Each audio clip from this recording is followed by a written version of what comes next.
Hi, everybody. Welcome back to the Awsf Manifested podcast on the GallowgateShots YouTube channel. First of all, as always, I'm sorry. We're really sorry for the delay on this one. We've tried our hardest to get the microphones working tonight. A little bit of trouble, so let us know what it sounds like. We have tried tonight. It's probably because Decker's not here. But hi, boys. Hiya. Hi. How are you doing? I'm a little bit conscious that I need to be quiet. I'm Yeah. not too sure that it's the microphones seem to be in a really precariously set position. I'm like, but I'm all right. Not Well, you're talking about Michael's. Michael's? Michael's. We'll just call Michael's. You're talking about microphones. Michael's. Well, call them I called microwaves. them microwaves before. Yeah. That could be the problem. You're talking about obviously the mic's being in I can't get my words out. Perfect positioning tonight. We've just saw Mark knock one over as we started recording. Yeah, that's true. Like that. Which is unusual because Mark's normally such a I'm very physically composed. I'm very light on my feet. Indeed. So if people that you're seeing there's quite a bit of bass on the microphone, we've figured out if you turn your volume down a little bit, It'll help. then it should help. It's sounding all right coming through my headphones, Yeah. but it's trial and error. So either turn the volume down or just like stick True Faith on or something like that. Hey, hey. We've been trying for an hour and a half to get the sound. The weird thing is when we did each microphone by themselves, it worked fantastic. But then as soon as you put all of them on together, it goes to pot. Have you turned the bass up on these microphones? I've done everything. I can turn the bass down a little bit. Go and turn the bass down a little bit. Mark, can you turn the fan on, please? Thank you.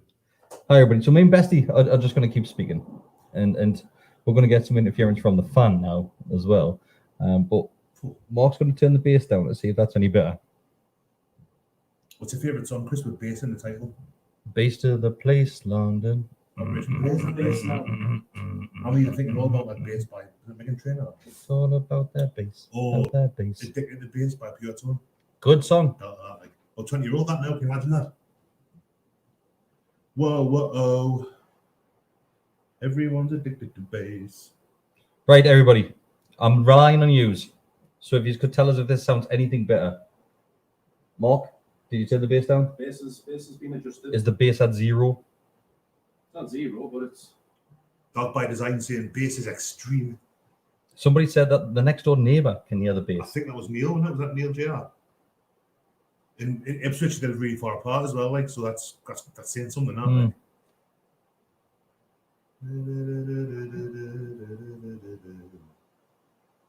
Right, it's fine apparently. Great. Let's come back. Just charge you. Watch that cable. He's done it. Right, tell you what we're going to do. I think I've got a black version of that t-shirt. You know, man. We're going to start again.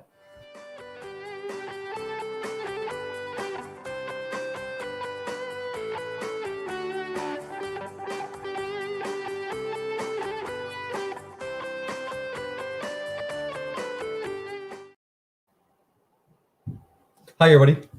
Welcome back to the Awsf Manifested podcast, brought to you by the GallowgateShots YouTube channel. Hi, boys. How are you doing? Hi, Kris. I'm great, thanks. Yeah, Mark, how? I'm good, Kris. How are you? It's I'm nice really to well. see you. First time I've seen you tonight. Yeah. Let's start talking about some Newcastle United. This is what we're here for. Yeah. Yeah. I'll get out of the house. Well, we enjoyed our first game of the season that we attended at the weekend. We did. Well, it wasn't the first game of the season. It was pre-season. Our first game of the season that we attended. Oh, right. Okay. So, pre-season, we always say don't take too much notice of pre-season because we're normally pretty shit in pre-season. We're normally pretty shit during the season. I was going to say it's not just pre-season, isn't it? Pre-season, we're generally quite poor. Post, pre, during. Yeah. So we're normally just pretty bad throughout. Why do we do this? I don't know. But right, let's go straight to that Norwich game. Obviously, Bessie loves a bit of Norwich. I'm in Norwich. It was good to see Tim Krul. I like him so much I didn't go. Tim, Yeah. he got a good, nice welcome as well, as he always does. He made reference to it after the game as well. And he said, what do you think about Tim Krul? I think he's quite harshly remembered by a lot of fans. I thought he was a really good keeper. Yeah, He wasn't perfect. I think with Krul, I think he probably spent a little bit too much time at the club. Maybe. To the point where everyone appreciated him as a goalkeeper.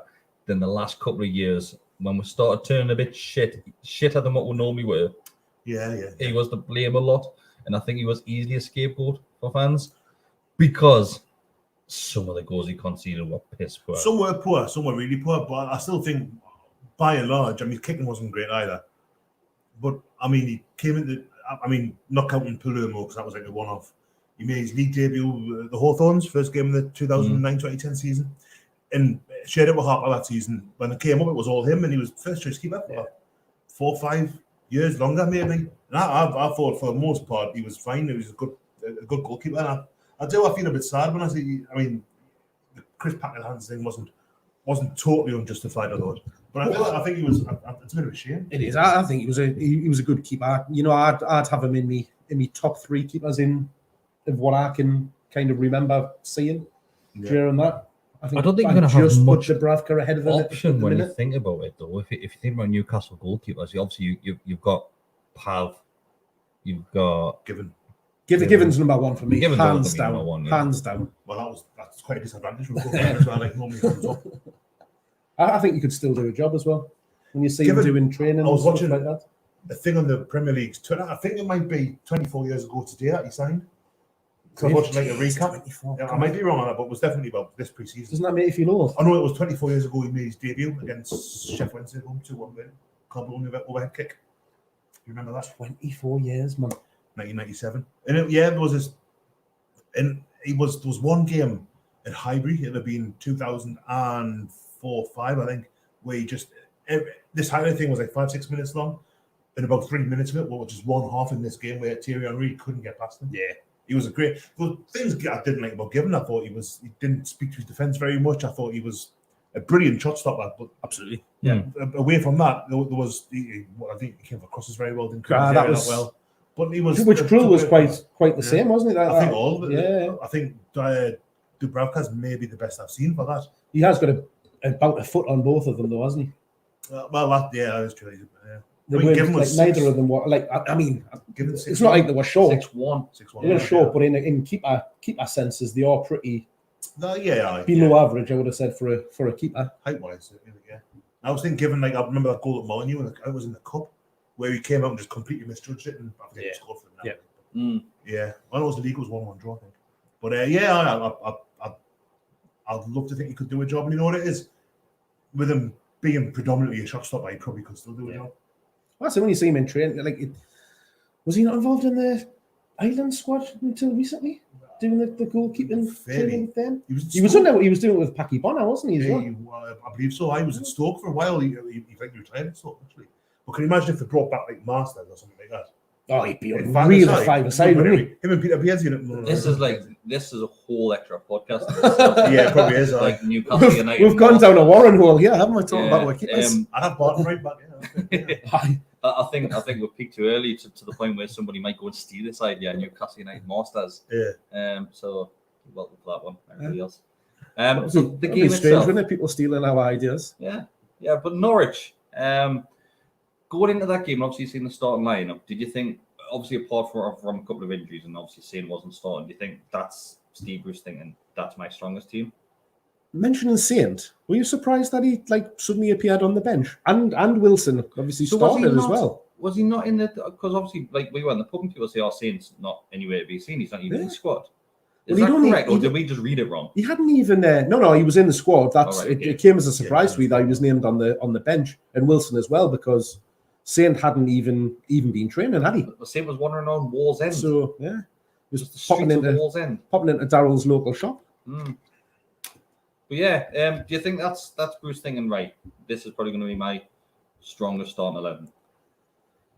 I think based on who were hard and who were perceived to be fit at the time, you probably think of it, because you look at what was on the bench. Obviously, Shelby's only had a couple of days training by that point. Saint hadn't been anywhere near the training ground. Keeper, obviously, we know for a fact that Dubravka's out. Darlow's only just back from the Rona, so it was a toss-up between Gillespie and Woodman as to who would go and goal. How was Woodman, lads? Can I ask? Didn't have much to do, to be fair.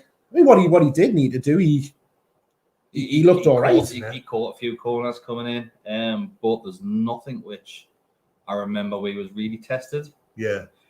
He wanted one save. Can't remember. He had was one quite save. eager to get rid of the ball, which was quite good. He wanted to basically push up the field as soon as he got the ball, but you know what our defense is like. They just turn the back on the ball and then think, no, let the rest of the guys go up front. You can just kick it as far as you can. We'll get on to that, moving the ball fast or slow in a little while as well. The game itself, the first 45 minutes, it was Norwich. All Norwich, we barely got, honestly, a 1.5, I would say. It was a poor first half, wasn't it? Unbelievably bad. It really was. And I think we were sat there thinking, shit, like, this is going to be a longer than normal season if this is how it's going to be and this is our strongest side.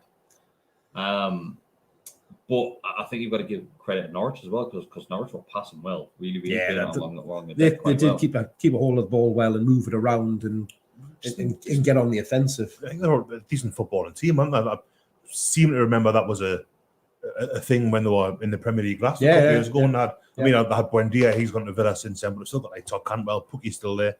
Cantwell didn't play, he was injured, and Pookie was on the bench. Oh, there we are. So neither of them start because I think Cantwell's rumoured to be off. But then they've got you've got Jeremy Goss up top sometimes, and there's that big Geordie that with a bent nose at centre half. To be fair, like when you looked at Norwich, they were very much like the team that got relegated. They played some nice, attracting football, moved it around, but they had nothing up front. Yeah, they didn't create anything, and that's even skipping ahead into the second half where we were much improved. But they just, as I say, bar I think one save. I think until Pookie came on, that they didn't really. I think take the game away. To be fair though, I think Fernandez defended quite well as well. There was a few times where they broke. Unreal. And Fernandez was just mopping and Clark out the back. Clark was very good as well. Clark Travis, yeah. He's got value. Clark. Yeah. But Feddy was. He's just lush, isn't he? He's a great defender. He really is. I know. There's a song in that somewhere. I know it's just pre-season, but like I said, Norwich were getting forward, and every single time it was basically Fernandez there just to clean it up. And it wasn't the fact where he was just tackling, and he was literally tackling, similar to what Diarmi used to do. So I know Diarmi wasn't a centre back, but when he used to try and win the ball and move with it, Fernandez was doing that as well. He didn't just want to clear the ball; he wanted to carry it, basically win the ball, carry it, turn, and play it further up the field. I think he's a better footballer than maybe he gets credit for. Fernandez, I've seen him pop up on the wing before. Bizarrely, yes, he was doing start off was last season, was the season before. Oh yeah, he started playing as an overlapping centre back, wasn't he? Going up the right wing. Yeah, I remember that. Yeah, apparently he's good enough to be number 10. But first half, I think we can basically just push that on. Well, it showed a lot of frailties for me in that first half, and the main one that I picked up on, and we talked about it kind of after the game on Saturday, was the midfield. When we had Sean Longstaff and Isaac Hayden, and Miggy wasn't really in the three. We played kind of like a 5-2-3 more or less, didn't we? With Wilson, Joe, and Miggy as the front three, and then you had Longstaff and Hayden sitting. But those two in the middle just didn't work. They don't work. When they just, anytime the ball was going into them, it was just turn a circle, come back. There was no urgency to pass the ball, no desire to get the ball moving forward. Was it Longstaff and Hayden that worked really well together when Longstaff first came into the team? I think they had a couple of games. Those two, the Man City game, I seem to recall, was it? But I think the thing with Longstaff, he looked scared to take the ball forward. And he just seemed, every time Longstaff got the ball, he seemed to slow it down and just wanted to go sideways and not really want to progress with it. It was really weird to see because you would imagine Hayden being that player, he's probably normally one that's going to sit back a little bit and do that sort of role. But then you've got two of them doing the same thing. Well, it was, I don't know whether they'd just been, with having the three up front, whether they were just being told to sit.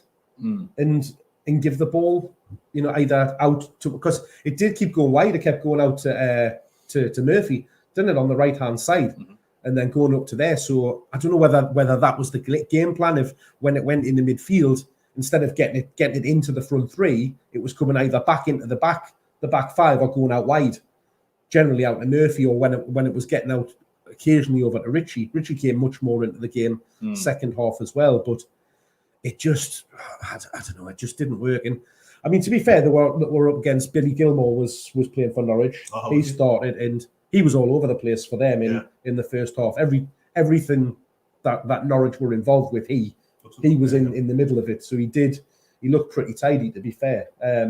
Didn't cause masses of problems, but he wanted to be involved. He wanted to be on the ball and get things moving, and that's what was helping them kind of transition and get forward. And that we were massively missing that in the first half. Yeah, of course we were. But I think obviously we went down at concourse at half time, and we stood there, and everybody I was sat with at the ground thinking, shall we leave now? It was basically one of those where why would you go back out? Yeah. And when Sane came on, as usual, it just seems like there's a flick of a switch and every single player on that field steps up.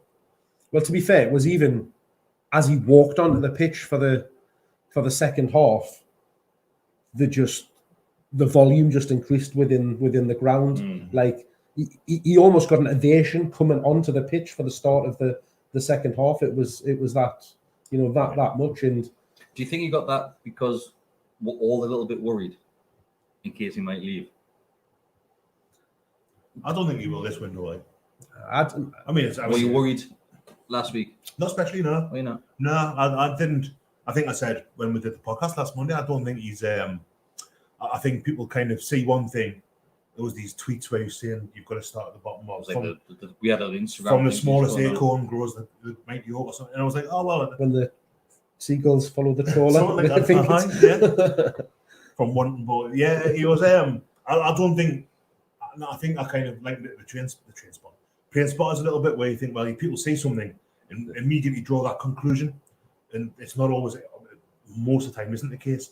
I don't think maybe he wants to go, but I don't think he'll go this year. I think if he goes in the next, I don't think he'll go this season. I think if the year is, it'll be next preseason. He has to have another good season, doesn't he? Stay injury free, because he struggled with that as well. I'd love to see what he can do. He's been here third season now, like with the crowd back in, with him, Wilson. You think of the players who play for Newcastle that haven't played in front of the crowd, isn't it? Wilson, Lewis, Fraser, possibly Joe Willock, Jeff Hendrick. Imagine if Jeff Hendrick just fed off the. You ever seen Highlander? Jeff Hendrick. You know Highlander. When they chop the lads' heads off, and the kind of the quickening, when they absorb. Well, there was actually the power and all that kind of notes. Now, imagine if Jeff Hendrick's on the pitch at full time in the first game, and it's just all these plaudits. Jeff Hendrick, he's gone. It's funny. It's funny you should say that, because Jeff did come on for the second half, and Jeff tried to kill everybody that was on the pitch. Well, you've both said the first half dreadful, second half better. Jeff Hendrick is the Midas touch. That's maybe what the difference was. He came on, and it was towards the end of the game, wasn't it? He came on, and that challenge that he made, he just proper clattered somebody. It was like for no reason at all either. He just decided, I'm just going to kick him up.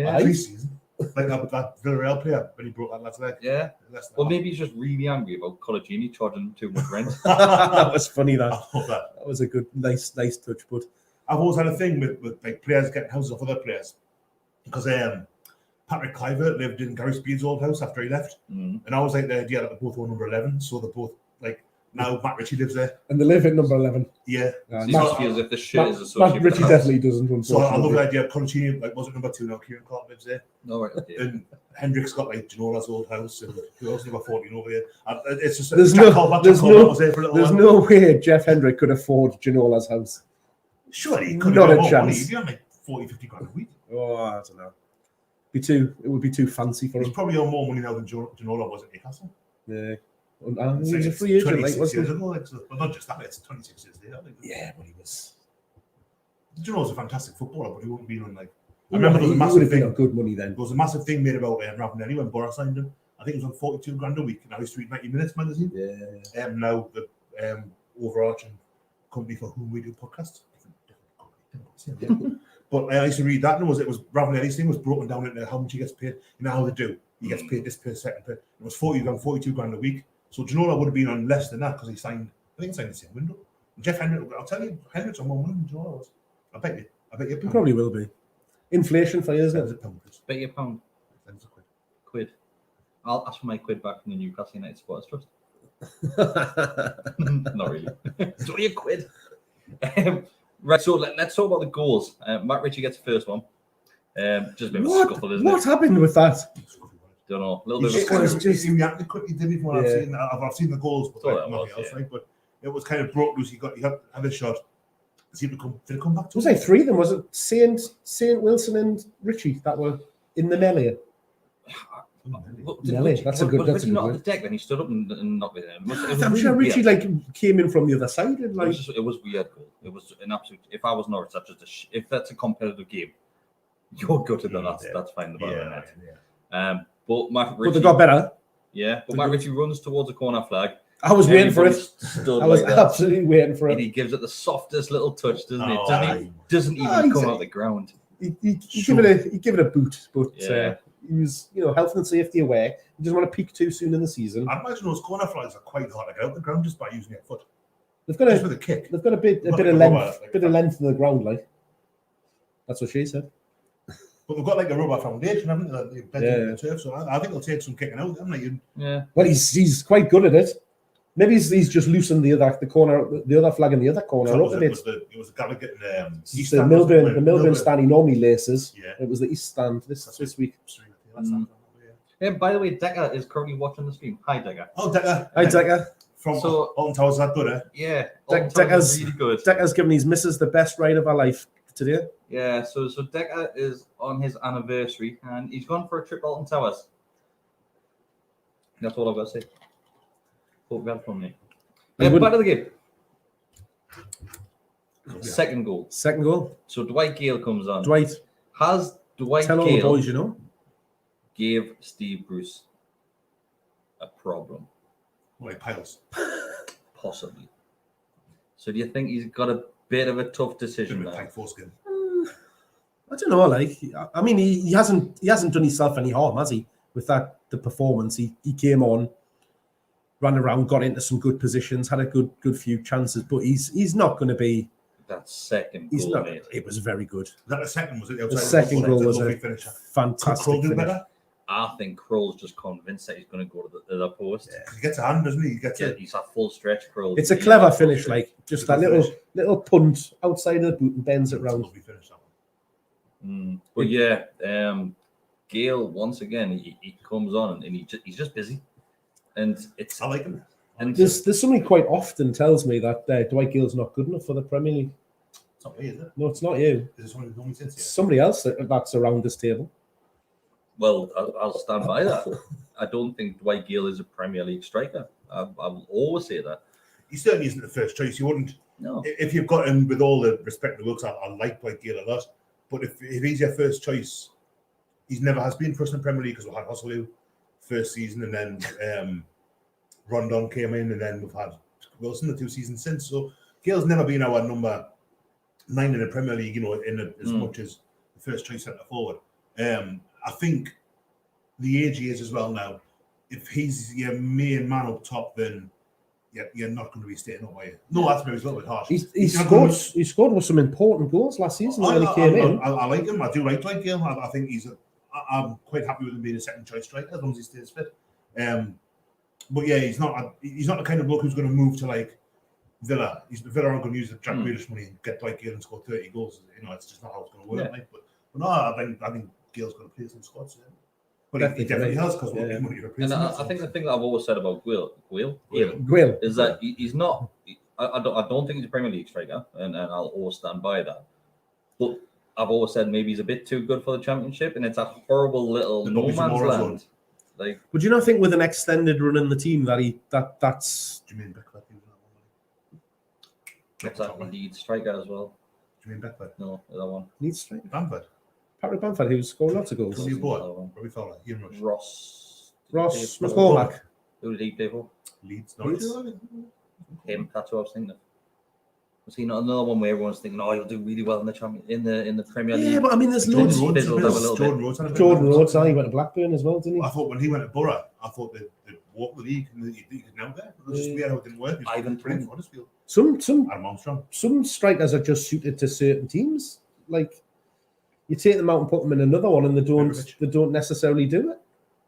So Colcourt was an example of that. Colcourt, he was a little bit unlucky with injuries in Newcastle, but his goal. Thing is, though, his goal return now is probably as good as not Wilson, but like Gale, or better than Joe Linton. I mean, mine's not far off, but he was coming off the back like Shearer, Ferdinand, maybe, and he was like, "Oh, he's a failure. It hasn't worked." It didn't really work for him, but he wasn't awful. Kevin Gallagher was good. Will you remember him? Before my time. yeah. Again, he wasn't prolific, was he? But he was. What I'm not. I'd have been like, Yeah, he was the back end, wasn't he? I started going to games, right? So I started going to the games. I'll probably say when I was around about 13, 14. So that was 30 years ago. So yeah, and I can't remember last week. Kris As was you know, 33. 33. So 20 years ago, so 20. Kevin Gallagher wasn't a team then. That was his last season. 2001. His last game. That was when we were good under Bobby Robson. His last game was the first game in the Champions League kit. But you know what I'm like? I think we'll play Crystal Palace every week. So do you think True. I'm going to remember the striker when I'm 12-year-old, 13-year-old? We're going to be To struggling. be fair, we did still have Mr. Shearer at that time and Shola and that team, yeah, Daniel Code was because that it was the season after. that was after, yeah, because obviously in the Champions League in the 02-03 we had to play Shola and Nuala because Bellamy and Shearer were both suspended for a lot of it. Yeah, weren't they? Bellamy got sent off against Inter. So, just because we're talking about strikers, and it's been a rumor. I haven't seen this rumor much, but there is a few people mentioning it in the chat. Is Solomon Rondon? He's available on a free. Yeah, so he's now a free transfer. If it's available for us to, and if I know Rondon wanted a ridiculous wage, and that's why he went to China. There's your problem. That's okay. So we've got a lot of fans now saying, "Bring Rondon back." You know he's going to come back with an even bigger wage packet he was on last time, and we didn't want to pay him then. You don't have the signing on fee in regards to paying that club and things like that. You'll probably get a bit of a little cutback only in regards to a bit of money in his pocket if he was to come back. But I think we'll have to remember Gale's just had a contract extension. And I think the reason we started giving these players extensions is because Mike Ashley didn't want to buy a player. Well, it also gives them a little bit of extra value in the transfer market, doesn't it? I don't think you're really going to recover much costs from the likes of Dwight Gale when you go to sell him. He'll still well, how long's his contract? I mean, if you see out his contracts, well, he would get money.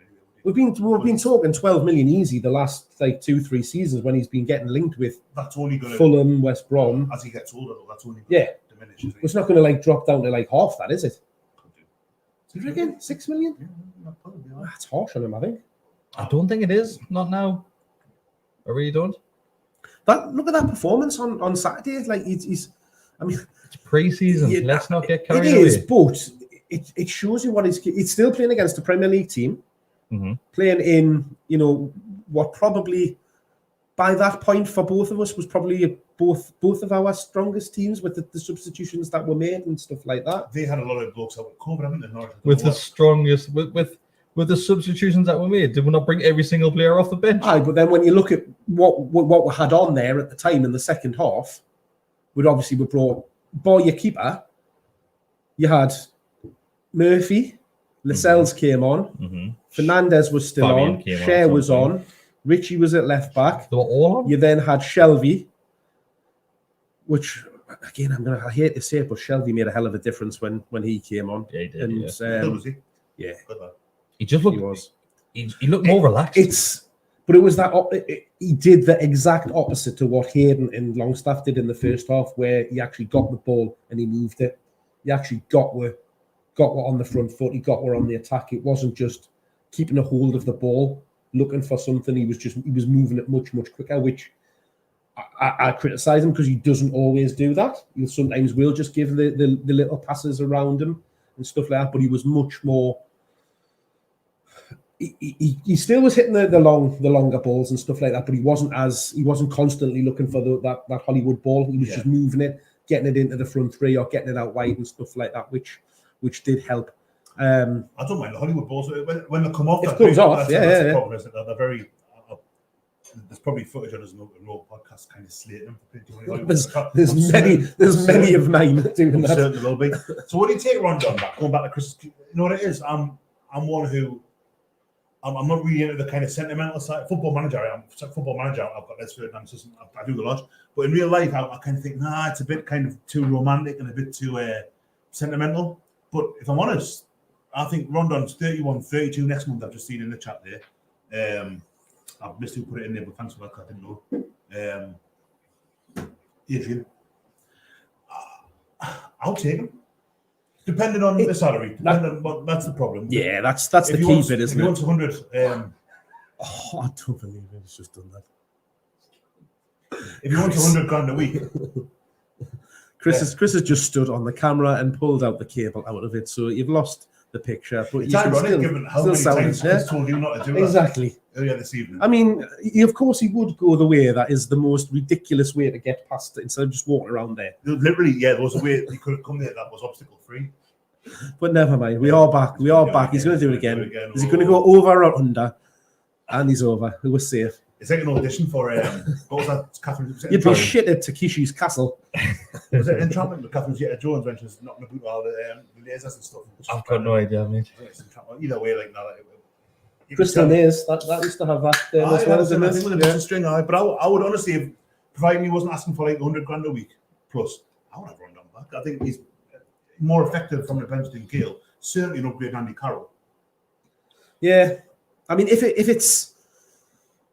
you're getting the Rondon that joined us, that's what you probably expected, isn't it? Because he hasn't played a lot of football recently. 3 years older as well. He's older, so he's going to be a bit slower. Joined us because he was a bit fat. Could I have the Rondon that? The one that left, yeah. So once he got a bit of fitness and got into it and stuff like that, but wages are going to be a problem. He's going to have. He's got no resale value, but if you can get him in on a contract where you say, come for a season or two, you're on a decent wage, but you maybe get appearance bonuses and goal bonuses and stuff like that to lift it up with him, make it a bit more attractive for him. I think he'd like to come back.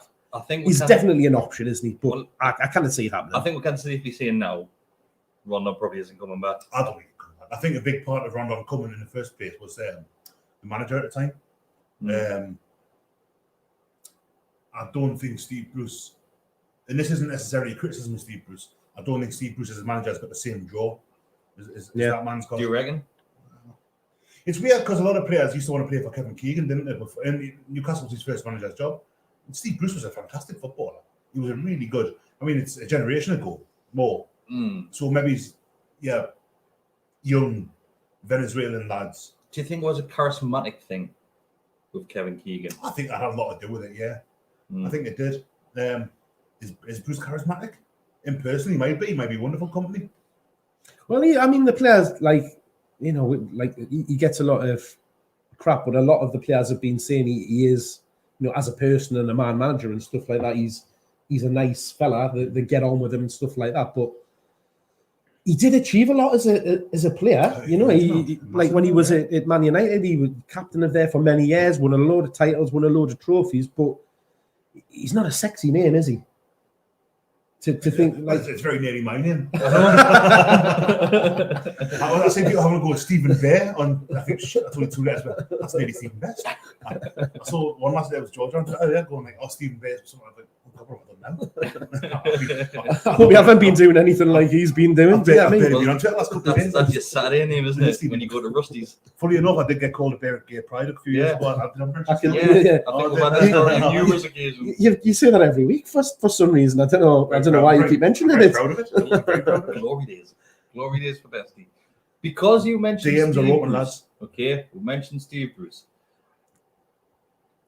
back of the strawberry corner started with the Steve Bruce give us a wave chant. What I will say is it is the kids' school holidays. Right. So that's where I was sat, and it wasn't just kids. I would say, I'm saying not kids, but you'd probably Darryl had a couple of pints by that point. Late teens, early 20s, I would say, chanting this, along with a few men as well in there. So proper blokes. Man, proper blokes with deep beards and everything. That was not me, Neil John. They were in there chanting that. And I thought, when I first chanted, I thought, right, he's going to wave and they're going to boo. I was waiting for or it, to be take the fair. piss I was or waiting for something. it. And he gave a little salute to them. Not like that sort of salute, but a one. And that was it. Then 10 minutes later, again. It was Luke sorting it off. Just Luke Edwards by Luke himself. Edwards, yeah. I think it probably was. He probably bought some sort of boom box with him, just with fan noise, like different recordings. He set up loads of little walkie-talkies. Yeah. But it happened, and there was people on social media that said that didn't happen. I think Kris got a bit shit from it. Miles Storff had got a bit shit from it, saying, "Why are you lying? It didn't happen. I was at the ground." Huh? It's definitely happening. It happened more than once. It happened on a few occasions. It was only a handful of people, though. It wasn't. It was more than 5. I've got big hands. You've still got 5 fingers. There was It wasn't like you could hear it. He could hear it in the dugout. Yeah, but remember, you're sitting in the middle of it. He could like hear it. if you sat in the Leazer's end, you're not going to. But he sat in you're the not middle going to hear that. He sat in the middle bin. He could hear it. It's the acoustics. It's not. So it was noticeable. Well, I think you're right. What you're saying. What you've also got to remember is just before or just after that, they were also singing "Jody Boy's taking the piss." So, I think you're right. What you're saying, that's pre-season, and it's full of young'uns normally, same as the cup games. You probably won't hear that next week. I'd be very surprised. Like, you know, I mean, I'm done. Marty Lawrence has just made the point in the chat there that Twitter isn't exactly, or his words are proof positive that Twitter doesn't. You can put his words on the screen if you click on it. Oh yeah, proof positive that Twitter doesn't accurately reflect the fans. And I think that's true. Marty's Bob on there. I've mentioned this before as well, but when we've done late walk-ins, when we've done early walkouts, boycotting games, it feels like the biggest thing in the world on Twitter, and it feels like, right, we've really got a groundswell, and it doesn't. And that's the stuff that happens on Twitter is such a little kind of microcosm that it ultimately, a lot of what happens on it isn't important at all. It's gone, but it's kind of, because you're in the middle of it, it feels really important. That's how people behave and stuff like that. It can personally affect you. You can get kind of feel picked on and stuff. I know it does happen far too much actually, but it's just dickheads having that fun in it, basically, love it. But going back to that, it doesn't bother me really. People saying Steve Bruce gives a wave. It's kind of I don't particularly like him very much, but I'd love him to turn everything around and in 20 years' time have a stat view and have won the Premier League and this, that, and the other. But it's like, I think the proof that it probably was a lot of the younger fans is that it started working its way around the players as well. So as Freddie give us a wave to Freddie Woodman. I think when the players started singing it. Imagine Besty, give us a wave. But then it went to Tim Krul got it, Saint got it. It started working its way around. Well, that's it. Like I was saying, like when it's the kids' holiday, and like Jeff's saying there, you get in the pre-season games, it's a lot of fans that don't go week in, week out. It's there, they're going for a day out. There was people there that weren't even. They were just in. How many stag do's and that did you see there? Groups of blokes who probably just came up to Newcastle or down from Scotland or something for the weekend and just thought we'll go at the game because we're in town and we'll just go and have a bit of a crack. So what? I'm playing. What? I'm playing. I mean, there's some players that they might do a worse job than, to be fair, but it's you cannot really judge that feeling on that game, and I think we'll see a bigger idea of it come Sunday. Obviously, the first proper game, season ticket holders back. Don't know what the crowd's going to be like because we don't know what the numbers are going to be. Obviously, there's still season tickets on. I think there's only about maybe 30,000 or something that have been sold. West Ham generally bring a decent amount of fans. So it's their first away game, like competitive away games. So they'll So, be so balanced, like, grounds are at full capacity now, including away fans. Is that correct? I believe so. Yeah. Yeah. Yeah. It's weird because they're at full capacity now, and you don't need to provide. I think I may be wrong on this. So if in the chat, like obviously tell us who I am. I don't think you need to prove you've had 2 jabs or a negative test until October. Once October comes around, you've then got to have your passport, your vaccine passport. Well, you didn't even have to. You didn't even have to wear a mask or anything on Saturday. Whereas obviously when we went to the Sheffield United game, the last game of last season, you had to wear your mask, you had to social distance, and all of that kind of thing. Fill out medical You questionnaire. had to do that, yeah. You had to make sure that you weren't ill or I mean, they still said make sure you're not ill. Yeah. Because it would be very remiss of you if you have got it, just to come down to the match. Just a bit of a tickly cough and you process sensitive to get yourself in it. Actually, ironically, that was the day I got my first job. So, but yeah, I think that'll be the litmus test. Have you got to declare whether or not you're taking a bit of cheese for the perennial burger? I think we need to talk about this cheese because you brought it up. We need to talk about the cheese. There'll be people going, "What on earth is he talking about with the cheese?" You're gonna have to fill them all in. I've got a Decker cheese story as well, randomly. Well, I'm interested. You got me. So we got invited to one of the boxes. We'll not say which box, but it was one of the preseason games. And I know the story. And me and Decker went in, and obviously me and Decker, I knew one of the lads that was hosting it. Then it was like his mate's family, another influencers, if you want to call it. Oh, right now. Well, I thought call myself now. So it was basically a free bar. So just, do you want a drink? Keep on the coming. And there was a roll of cheese on the table. Right. Like a wheel. Like a wheel of cheese. Like I would say about that big. Oh, so like more, what they call again? Like a coin. It was like a coin of cheese, but a thick coin. They've got a proper name, but I forget what it is. I know. Somebody will say in the chat, what do you call them coin wheel cheeses? But yeah. It was just a full-on cheese, though, wasn't So it was just cheese, but it was wrapped in black and white with a Newcastle sticker on there, right? Then obviously we've had a few drinks. Decker had the car, so Decker wasn't drinking. Then all of a sudden, the cheese disappears, right? Goes. And then everyone's going, where's the cheese? Decker's sitting quietly at this point. Then all of a sudden, he pipes up. He must have felt a little bit guilty. He's like, I'm taking us home. What for? Is he, well, for me dad? All right, okay, well, like, nobody's blah, blah, blah. But then he's taking the cheese home to put in his dad's memorabilia cupboard. It'd be honking, wouldn't it? Honking Besty. Honking cupboard. Crockle or something like that, Nick? Crockle the cheese. But he had the cheese tucked in his inside pocket in his coat. And he went to the toilet, so we hid the cheese. Decker wasn't happy when he came back and there was no cheese. Son of THC wants to know, was it a giant baby bell? It looked like a giant baby bell, but black and white. But that's my cheese story about Decker. What's your cheese story, Besty? A truckle, it's called. A truckle of cheese. A truckle tea. A truckle, yes. That's my cheese story. About what we're just going to talk about. The cheese slice. Oh, this cheese story. The cheese slice. I think my cheese story. I'm trying to think. I'll have cheese. Everybody's got a cheese It's story. not a very good cheese story. It's a nice cheese story. Not a good friend of mine. But I love cheese. I do. What's your favourite cheese? It's a Snowdonia Black Bomber. Oh, wow.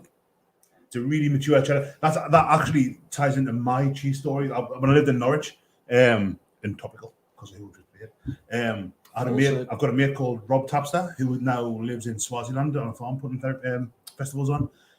And every Christmas he got his mates a calendar, and it was basically I Love Rob Tapster calendar. It was all just him posing everywhere. It was good crack.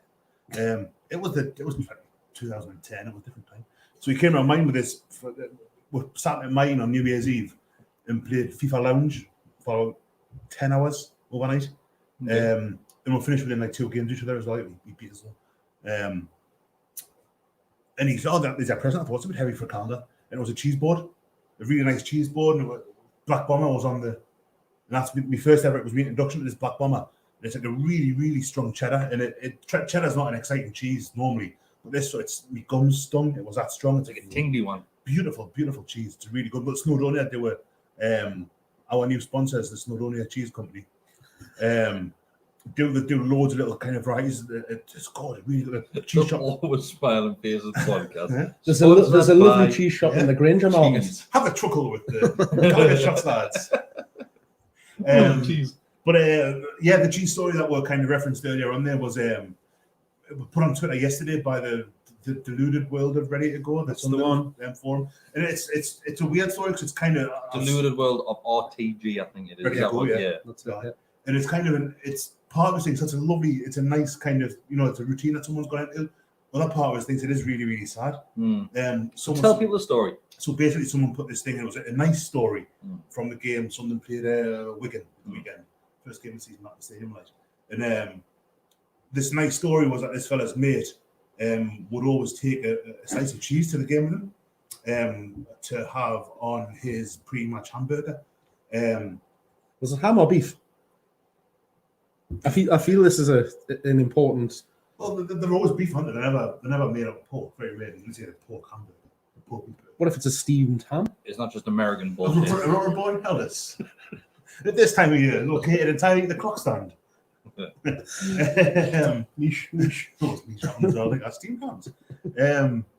Yeah. So he obviously hadn't been in the game for a while because of COVID, and it's been a stressful couple.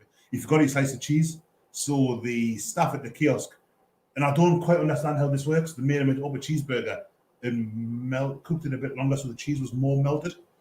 Now there are several holes I want to kind of pick, like a Swiss cheese, if I may. Sponsored by cheese. Like a slice of cheese that's been in his pocket isn't going to be warm enough that it will just melt upon contact with it. It's going to take a little bit of time. I'm assuming it's like a processed cheese slice rather than just like the ones in them little foil things. Yeah, they come in the cellophane. Yeah. You're putting it in Yeah. they're not All right great for quality cheese, but all right they're for burgers. barbecues. They're okay for barbecues. I call them burgers. Your hot dog and stuff. Plastic cheese, isn't it? Yes. Very much so, now, often it's not actually called cheese; it's called cheese flavor slices because I think it's so processed that's not allowed to be It's called so far removed from cheese Yeah. that it can't be referred to as cheese. I honestly think that's the case. I think it's like margarine isn't actually. It's not margarine; it's sunflower spread. Yeah. Margarine itself, I think, it's illegal. It's black. Anyway, I digress, as I want to do. Yeah, so unlike us. Understand how cooking an existing cheeseburger or putting the bit because what it does is cook the cheese on top. Get it. Why didn't he do that in the first place, or ask for 2 cheese slices on his cheeseburger? So right, hang on. Pay an extra 10 pence. Let's get this right. So a Sunderland fan, used to always take a slice of cheese to the game with them. A slice of cheese to the game. So I've said in the pocket. I think it says that in the body of the He takes it in his pocket. I was wondering whether he takes it in his pocket so that his body heat warms it up a I'm little. not finished about this story. So that's tremendous. he goes and There's buys. been a lot of them. He goes and buys a hamburger Or beef burger. or a beef burger, Steamed ham. and asks them to put the cheese on there, or does he put the cheese? No. once he's received He it? puts it on his Right. head. Okay. So they don't sell cheeseburgers, I'm assuming. No, they do because they made him one up on Saturday. Why the fuck's he taking cheese? Because he didn't want to pay the extra for the cheese. Is that a lie? No, well, I'm assuming that's why. Do you reckon it's an extra 50 pence? It's like it must be an extra 50 pence for a You can cheeseburger. get like It 10 always slices is. for £1 or something. It's always like 10 or 20 pence more minimum, isn't it? It's a bit like I was watching a video about airplanes. It was a QI thing about airplanes. Where are we going with this? And about how much of a fuel saving it is if the airplane's just white as opposed to if it's a darker colour because of the pigments in the paint make the plane slightly heavier, and that heaviness times by however many miles, how many flights per year, how many airplanes in the fleet cost an absolute fortune in fuel. So maybe it's the same kind of thing where he's thinking, if I'm 23 in the Championship, League One, Football League, 23 games a season at home, 23 burgers, 23 times 50 pence, which is money. £11.75, I think. For 23 hot. £11.75. Plus cut matches. They tend to go very far in the. So let's say he's saving himself £15 a season. Yeah. On 15 cheese. quid a season. That's all right. That 15 quid a season, I'd be happy to save that. What if he takes 2 slices? Because he obviously does like it very cheesy. Seems like Hence he was maybe he just takes a thick so made up. because you can get if you the thicker Or slice. like the proper cheddar slice of So cheese. he's Yeah. forgot his cheese. Yeah. He's gone to the kiosk. He's gone to the burger stand, Mhm. and he said, "Excuse me, I normally bring cheese, as you probably already know, because that's a little bit weird." And he knows as like cheese guy. I wonder if he does it in open sight. He just kind of goes on cheese champion. I mean, the proprietor's not going to mind. So then, do you think he said, do you know how I normally get a cheeseburger? I forgot my cheese. So can you just charge me the price of a hamburger and not tell anyone you're going to put some cheese on it? Maybe.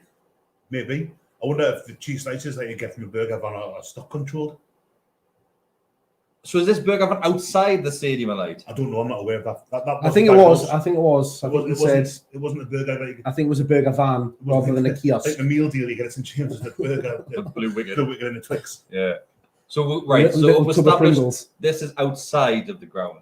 But not established. Probably I makes suspect. sense. Think Probably so. makes sense. Right. I still don't get it. I'm not too sure. I can kind of. I don't know. I just like. Do you reckon it's just like a match day routine? Oh shit! I need to get me I need to cheese. get me cheese. Maybe it is. Everyone's got that thing, haven't they? You hear players who want to come out the tunnel last or put their boots on last or something like that. This fella just takes a bit of cheese to the game with him. Right. As a burger. What does he do? He doesn't take a cheese to the game. He takes his cheese on the journey to the game, consumes it, and then continues. Do you reckon he's ever got a little bit hungry and ate it on the way? Maybe he takes an extra slice for a snack on route. He's got a metro. He's at Seaburn thinking, "Fuck, I'm famished." That's 2 or 3 Why stops didn't at the he? stadium. Why didn't he, like, when he got off the metro? Because isn't like Tesco's just next to the stadium alight? There's definitely a supermarket on the way, isn't there? When you come across the bridge, over the main road, it's like just there, isn't it? It's still a bit of a. It's like from St James's to. If he's that desperate for a cheese slice, I mean, come on. Yeah, that's fair play. So do you think next home game, do you think he's just expecting them to do it again? Or do you think he'll start going back to taking his cheese slice? Maybe it's part of a massive wheeze that he's got going on where he's not going to take cheese anymore, but he's going to take the cheese properly. Bun. Next week he's going to take the bun. Warm this up, lads. Excuse me, I've got my own bun. Can you just... Turns out the carry back on Westers. Excuse me, I've got my own grill this week. Dear me. So, well, everybody's getting sick of the cheese stories, and sorry. Julie wants us to stop cheese stringing her along. Oh, Do you think we could do a podcast, right, of cheesy players? Oh, easily. Do you reckon? Cheesily. Cheesily. Cheesy peasy. It would be cheesy peasy. Bring on, man. Jesus Christ. It's a good job the Reverend isn't listening tonight. Have you got any like Cheese stories. Cheese stories. any cheese-based superstitions, Mark, that you'd like to share with me and Kris? Do you know what's underrated? Triangles. Dairy League triangles. They're all right. Them. We had a big fan of a cheese triangle on a cracker. I did see that and popped it up on Problem with them is that horrible little red the little thing tape. you peel you get. And you can never peel it all off in one. You got cheese all over your fingers. And somebody get one back on track. We've got lots of shouts for cheese-based footballers. Obviously, the first one in goal we've got Peter Stilton. Oh, meant. Emil Kraft slices. Nice. Where do Fulham play? Craven Cottage. Of course, the striker would have to be Cheddar Evans. That's good. Gianfranco Gorgonzola. Oh, Newcastle one. Dairy Lee Clark. Okay. Edam Armstrong. Overdone, they're still going in. Now, Marty's brought an end to it all. He says, cheers, lads. That was great. Right, moving on. We'll get back on track. Oh, one more. Neil Gior. Lawrence Camembert. I think he means Robert, but close enough. Right. Joe Willock. Let's talk about Joe. We're going straight Little from Joe. cheese Little to Joe. Willock. So, rumour has it, I don't think it's a rumour anymore. I think it's obviously set in stone that a price has been agreed between Newcastle United and Arsenal. Allegedly. So, apparently it's in between 20 and 25 mil. Nobody really knows yet. Money well spent? Was that just a ridiculous question? I think it's money well spent. Or will we not know until the end of the season? I mean, well, that's the thing, like, isn't it? It's worth. Is it a risk? He's shown what he did for us coming in last season. It's less of a risk than had we not had him on loan last season. And just, Yes. Yeah. But I saw it was Ross Gregory, one of the local journals, put a thing on Twitter saying that you're paying could be £25 million for an Arsenal squad player. He says that's like how mad the transfer market is, and he's right. I mean, 25 million to us for Willock seems reasonable because we've seen him. Yeah. And the effect he had last season, I mean, you'd like to think, certainly the goal scoring that he pulled off last season. He used his head as well, but a few times. Clever lad, yes. I'd love to think that it was kind of, would look back on it in a year or even short and go, God, that's a snip. That's an absolute bargain for him, that. Because he does, the Arsenal fans, I always think it's a good gauge of how good a player is to look at how the selling team's fans react to the news. And I've not seen one, I've not looked that much, but I've looked to kind of see what it's all been take care of him, lads, and he's been a good player for us and why they're selling him. So I think that's always a sign. Arsenal aren't the team that were under Wenger, certainly at the height, but they're still a team that you think we're going to be. Do you not think Arsenal, it's probably because Arsenal have been a little bit spoiled in that area with the likes of young talent coming through? Maybe. We've got a few, haven't they, that came through got what, 3-4 that play regularly for them. Yeah.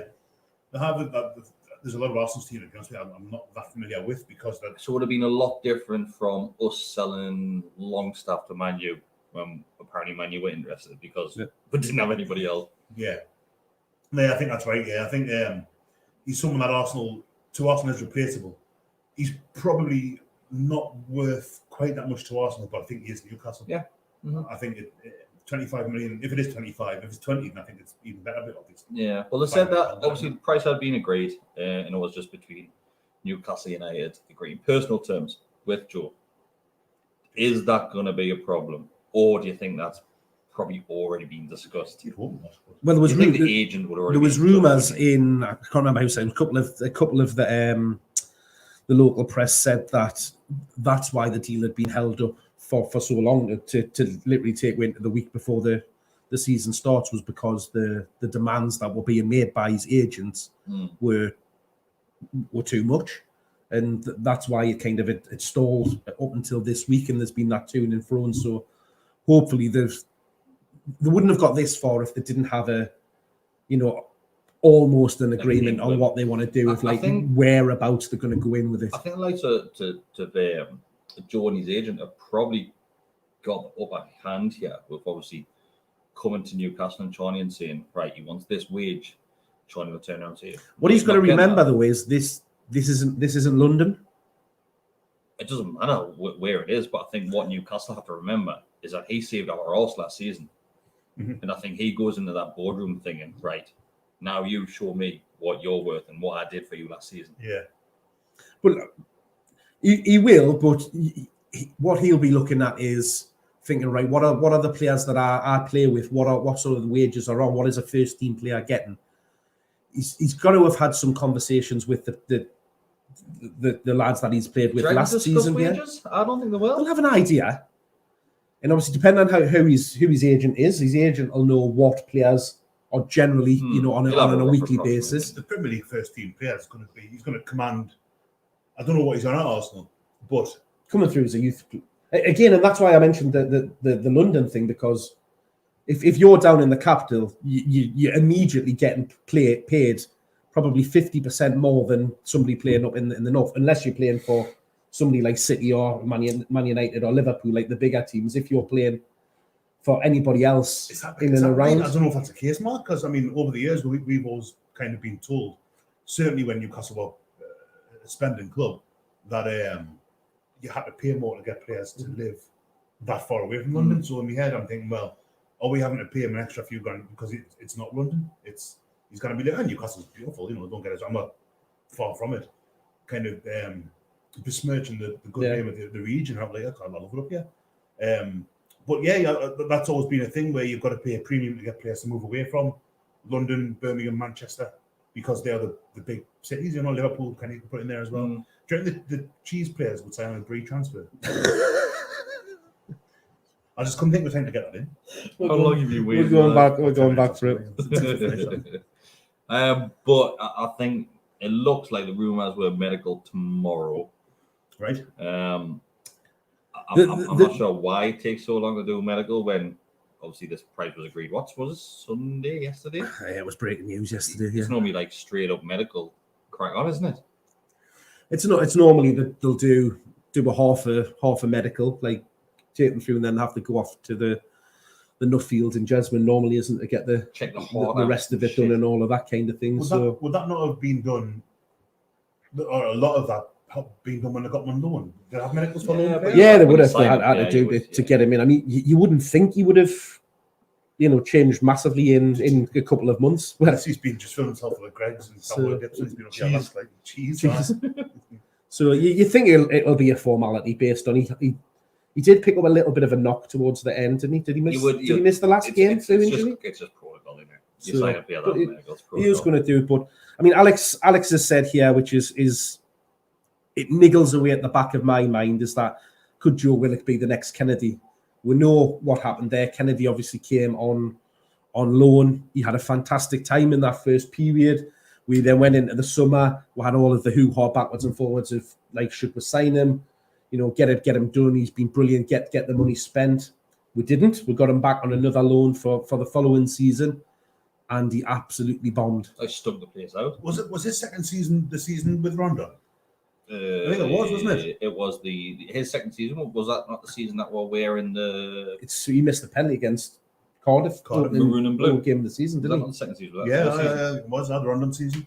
So that's.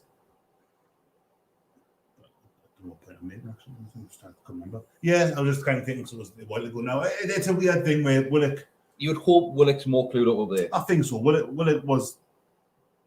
has played a bit for us. I mean, Kennedy was at Chelsea for a while, but didn't really break through. And so Willock kind of feels as if he was breaking through, or would have done that not been for. So I don't. He got his game in the Euros, as we talked about. Not the Euros that have just been. I'm The thinking Europa League. Jack And, Grealish couldn't get 90 minutes. He was playing regularly for them in European football, and that was where he was getting into the team for them. So, but as you just mentioned before, there was a whole host of youngsters in that team, and there was a few ahead of him, which is why it worked out nicely for us. And fingers crossed that will continue. I don't for 1 minute think he'll have as much of an impact as he did in the last 6 months, because well, I mean, it depends. The impact he had. I mean, you think he was here 6 months. It was only the last 6 weeks that when he got that 8 goals in 8 games thing. Before that, he did make a difference to the team for the most part. He was dropped for a little while because he wasn't playing. But you saw that his first game, if memory serves, was Southampton when he scored that. I think we finished the game with 9 men because of injuries, and someone got sent off. Did he get sent off? Or Mankiel got sent off? Someone got sent off anyway. But it finished. That season finished. He was phenomenal. I think he scored. It was the last 8 games, wasn't it? He scored the last game. Just kept on scoring back to back. Yeah. So you might find that this season it's more like how it started, that first month to 3 months. But even that was good. It was an improvement. The partnership, him and Sam were working well together as well. They seem to get on really well. They do seem to get on well. And I think having Joe, it's going to bring the best out of Saint as well. Obviously, remember that interview when Joe scored his debut, and he said to Saint, "If you get the byline and cut the ball back, I'll be there every single time waiting for that ball." That was the best thing, wasn't it? He was minted arriving late into the box. Did that a few times. And Callum Wilson done an interview with Alan Shearer for the Athletic this week. And I listened to the Athletic podcast this morning going into work, and I like them. They're all right. George, isn't it? It's only Taylor and Kris in it now in a minute. So George is on holiday, apparently. But yeah, it was Taylor and Kris. And they played snippets of that interview. And Wilson basically says that obviously he's had a conversation with Saint, and he's basically said to Saint, yes, you can do the step overs, you can do the tricks. But what you need to focus on is getting assists. He went, you giving me goals means that you're getting assists as well. So it works both ways, doesn't it? It does. Mutually beneficial. Yes. That was a very good interview, that. Like, it was really good. The way he spoke about, not just him, but the team, what he wanted to achieve. And number 9 shirt. I've not listened to it. It hurts too much listening to Taylor. I can't. to bring back past memories. Those are kind of. You could, if you speed it up, it'll sound like weird. So it'll sound like a chipmunk. So it might not actually sound like him. You said I'm right. I've got nothing else to do. How long have we been going, Mark? We have been going for just over 1 hour. Right. Okay. We'll wrap this one up. Only about 15 minutes of Most of it's been about cameras cheese, to be being off. fair. We've talked. Camera's been up. We spoke about cheese. Yeah. We spoke about the bass on the audio for the first 5 minutes. We didn't talk about Peter Brearsley. Right, everybody. Thank you very much. I do apologise the audio hasn't been great. We don't know. It sounded all right before we started. I think it's going up and down. Have people been saying, have they? No. We're trying. We are trying our hardest to get the audio sorted. I know it hasn't been great since we moved in here. I think it's because we're a little bit spoiled with home recordings and how good the quality was. So none of our sound technicians, believe it or not. I've given it a good go. Yeah, we've been here for an hour trying to sort it. We don't have a producer here tonight, so we're just basically winging it. Hopefully, next week we might have some new microphones for everybody. What we need is a few new members to help us towards that target. So if you've liked what you heard tonight and you're not a member, if you're not a menu, if you're not a microwave, a menu, or a piece of cheese, or Michael. Tom Lynch has asked a couple of times about the fantasy league for the season. It seems a good time to. Tom Lynch. There is a fantasy league this season. There's a recording of extra time as well this week, and you'll get to meet Matt on that video. So Matt's going to be joining Roger and Laura this week to speak a little bit more about the Fantasy Premier League. So we'll have a league. We're going to be doing a lot more videos on Fantasy Premier League football this season as well. Matt's taking the lead with that one.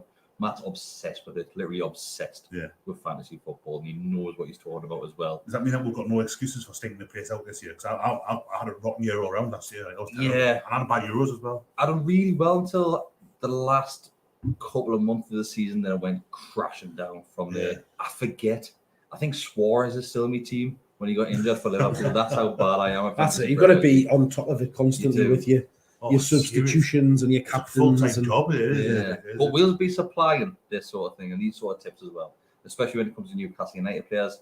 He's already done one video focusing on the highest scores from last season for Newcastle United. I'm telling you why not to pick them this season.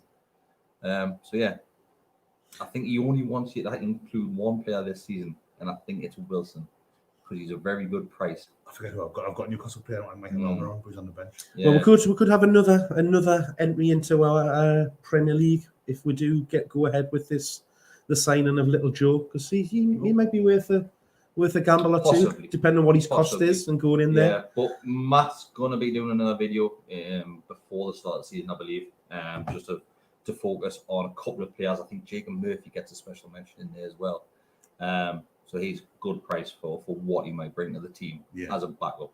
Like Mark said, if you do want to become a member, it helps us out massively. It might even help fix this audio. We've got to remember some of these microphones and that mixer we've been using for 7 years. We've been around the block. It's done its rounds. Yeah. But everybody, thank you very much for watching tonight. We will be back at some point this week, maybe do some sort of match preview for the West Ham game. We'll be doing our envelopes at the end of the transfer window, just like the last time we did them. Yeah, so that the transfer window ends because last year it was the first weekend of the season, wasn't it? I think it's the last day of August. I'd have gone back to what they were. Yeah, last day of August. So we will be doing the envelopes because a few people have been mentioning about those. We will do them. I think I'll be back next week. And I won't. I'm on my holidays. So we're swapping. Decker's back and I'm away. So Decker's back. We might find somebody to fill in for you. I mean, you can't, but we might. Somebody can fill me seat for the day. Okay. Right. Thanks very much. See you around. Mark, you need to kick out the stream because I can't. I can do that, no problem. I haven't mentioned Rafa.